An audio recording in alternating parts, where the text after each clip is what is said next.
there's a lot of differences. At the university level, obviously the kids are a lot younger, but compared to the kids that we have at our university level here, the standard is much higher. I think basketball is a much more popular sport in North America, so a lot more kids are playing it, and a lot more kids are playing at a higher level at a younger age. So it just makes for higher degree of players. Across Europe, I played in 3 different places across Europe, and I would probably say the biggest difference between all the places, especially between Europe and England, is that the domestic players, the homegrown players, are usually a little bit more developed than the British players.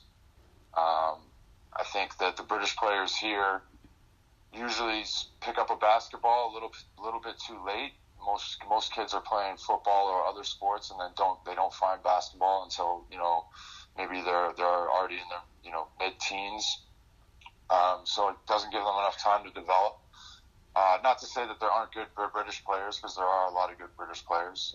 But I think, for example, when I was in France, I think their domestic players are at a much higher standard than our British players here. And I think that the British Basketball League relies heavily on their import players, whereas in other leagues, they do rely on their import players, but then they also have some very strong domestic players that help make up their clubs.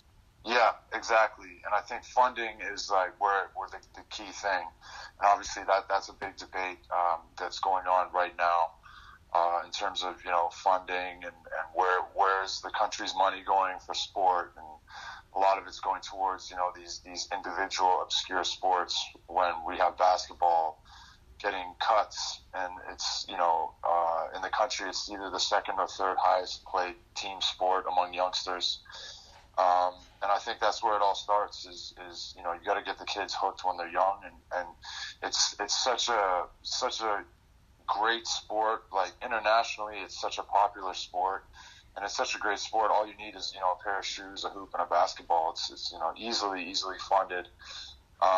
So yeah, starting off funding, where we have an infrastructure for kids, and then making sure that the kids have those pathways to go from the schoolyard all the way up to into a club situation, into a university situation, and then on to like a semi or professional situation, which you're seeing teams in the BBL starting to really get a hold of those. For example, the Sharks, we have a pathway where we can take a kid from 11 years old and get him all the way up through to university, and then into our senior squad. But I don't think you see enough of that around, and definitely not enough in bigger cities and urban areas. You need clubs like that in every single city and urban area.